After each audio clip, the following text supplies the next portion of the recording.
De retour dans l'Africa Newsroom pour la deuxième partie. Notre éditorialiste Samuel Gembok nous a rejoint. Bienvenue Samuel. Merci Fanny, bonsoir. Et nous sommes toujours en compagnie de Youssouf Diaby, sociologue, et de notre éditorialiste Jean-Marie Bitomo. Tout de suite le dossier du jour.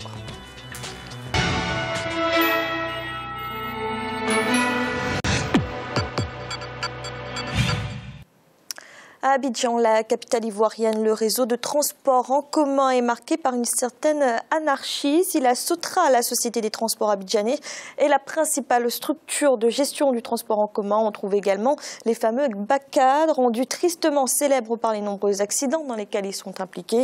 Ils sont surtout le symbole du malaise du secteur du transport urbain. Un reportage de notre correspondant Olivier Adjacotan. La ville d'Abidjan, capitale économique de la Côte d'Ivoire, compte près de 6 millions d'habitants. Se déplacer dans cette mégalopole est devenu un défi permanent. La SOTRA, Société des transports abidjanais, ne peut transporter la majorité de la population. Cette entreprise publique dispose d'un parc de moins de 1000 bus en ligne. Face à cette incapacité structurelle à transporter la population, des modes de transport alternatifs se sont développés. Les mini-cars de transport appelés Baka et les Woro-Woro, les taxis communaux, assurent les liaisons à l'intérieur des quartiers ou entre les communes. Ces moyens de transport en commun sont marqués par l'indiscipline des chauffeurs et l'anarchie du secteur. Comment organiser les transports en commun? Comment transporter convenablement la population?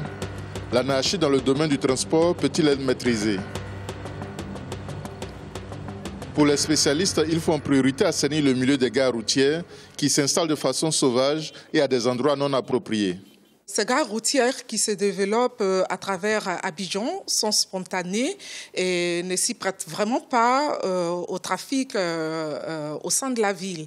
Là où elles s'implantent, si vous remarquez bien, vous verrez qu'il y a des problèmes dans la fluidité de la circulation. Il faut réguler le secteur, il faut aménager des espaces qui conviennent à ce type d'activité parce que lorsqu'on regarde le schéma directeur de la ville, il n'y a pas d'espace prévu pour ce type d'activité. Donc il faut y penser, il faut intégrer cette activité dans le schéma d'occupation de l'espace urbain. Les Baka et les Woro-Woro sont un mal nécessaire de la vie de la population qui emprunte quotidiennement ces moyens de transport qui souvent sont dans un état d'entretien déplorable. À côté de l'indiscipline des conducteurs qui occasionne de nombreux embouteillages et accidents de la circulation, le secteur est caractérisé par l'anarchie et la violence. À Cocody, la troisième plus grande commune d'Abidjan, les taxis communaux existent depuis 1994. On en compte aujourd'hui 2500. Face à l'accumulation des plaintes de la population, la mairie a décidé de supprimer les gares routières sur l'ensemble du territoire communal.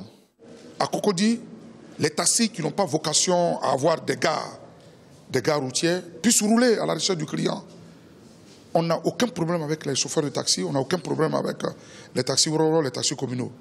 Notre véritable problème, c'est ce désordre qui est causé, tant au niveau des bruits sonores, au niveau des populations riveraines, des bagarres, on n'est pas fini, des syndicats qui se battent entre eux. Nous voulons que tout ça prenne fin pour que nos populations citoyennes, les populations riveraines de ces gares spontanées et anarchiques, puissent avoir leur quiétude.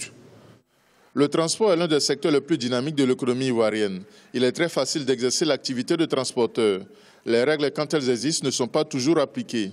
Il suffit de s'acquitter de la carte de stationnement et de la patente pour démarrer avec des véhicules, souvent très vieux et très peu entretenus. Le gouvernement veut améliorer la situation. Le ministère des Transports a initié des réformes pour mieux réguler le secteur.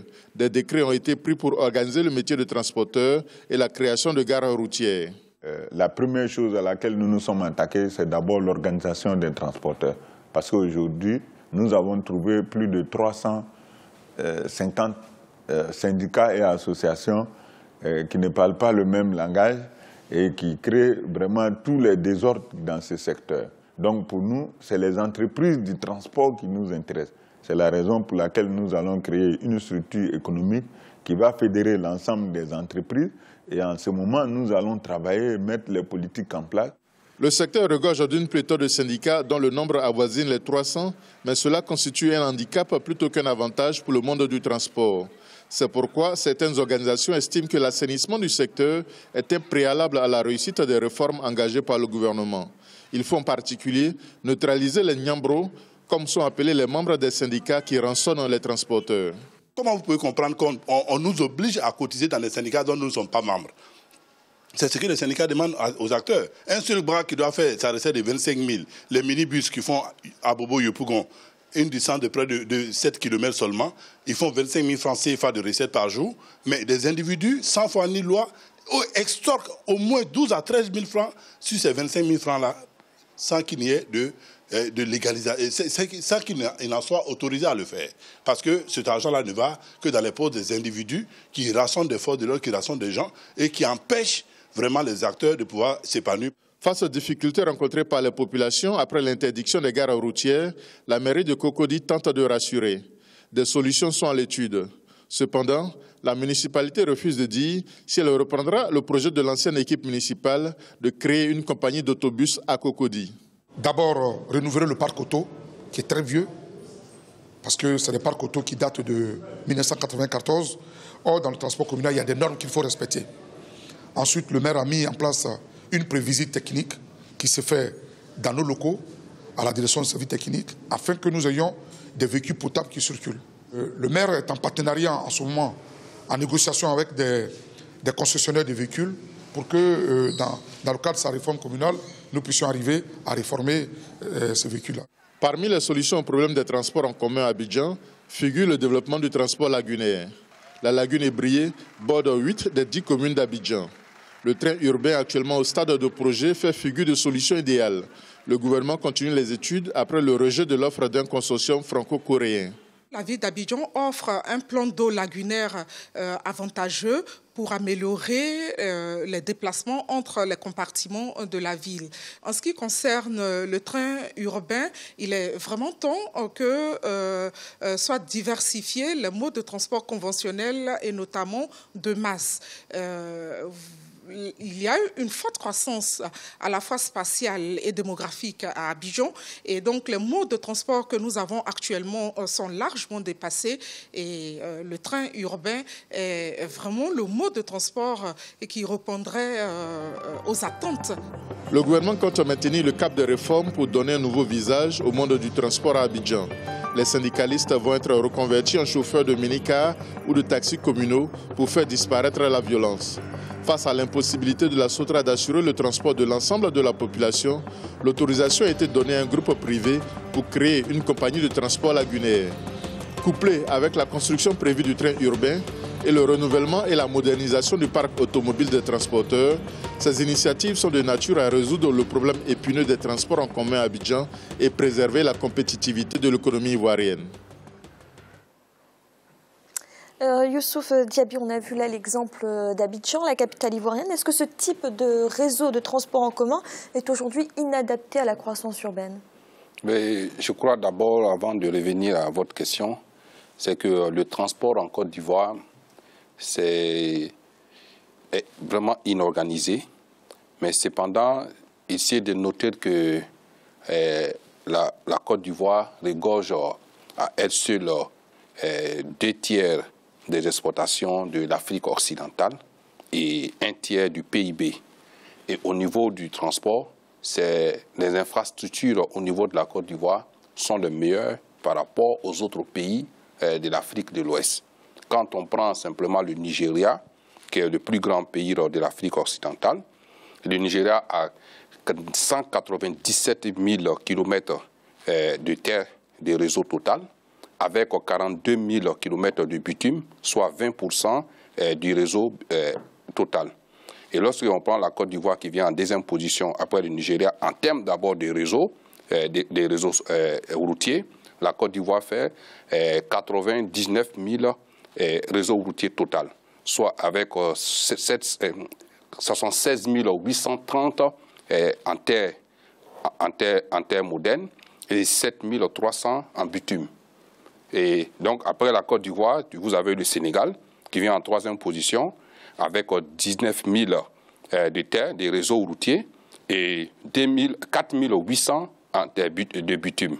Et après le Sénégal, vous avez le Bénin, vous avez le Ghana, le Togo, qui sont environ, avec le réseau total de bitume de tous ces pays, sont à 2000 km de bitume, 1500 km de bitume, 3000 km de bitume, Donc, en termes de bitume, déjà, après le Nigeria, c'est la Côte d'Ivoire qui revient.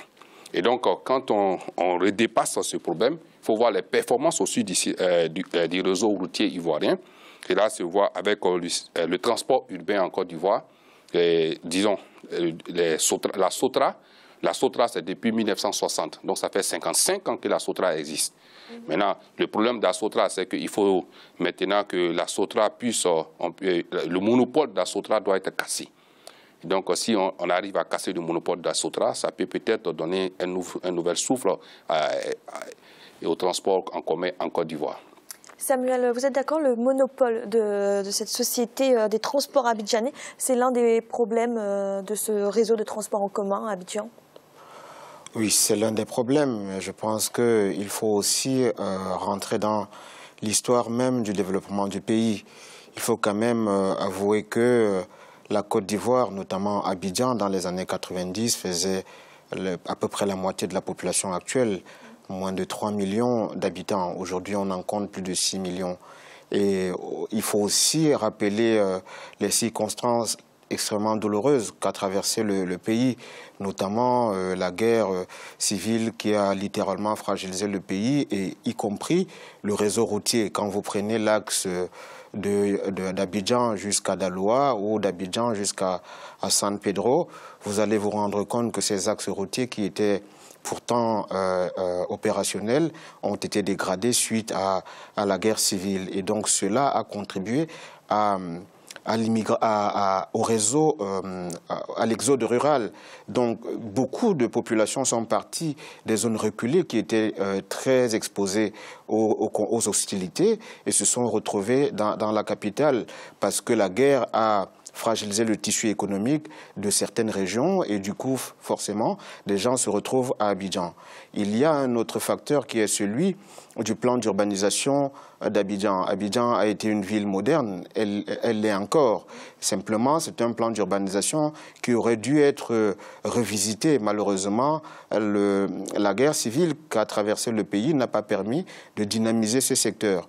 Dans le reportage, il y a beaucoup de facteurs de blocage qui ont été énumérés. Je ne vais pas les rappeler, mais je pense qu'aujourd'hui, les pouvoirs publics ont effectivement pris à bras le corps la problématique du désengorgement de la capitale abidjanaise. Il y a le 3e pont qui a été construit. Il y a d'autres initiatives. Il y a par exemple le périphérique d'Abidjan qui a été réhabilité. Je pense que ce sont là des initiatives qui permettent de désengorger la capitale et aujourd'hui la forte décentralisation du pays qui contribue à réhabiliter les réseaux routiers qui ont été fragilisés et détruits par la guerre civile permettront certainement de désengorger la capitale.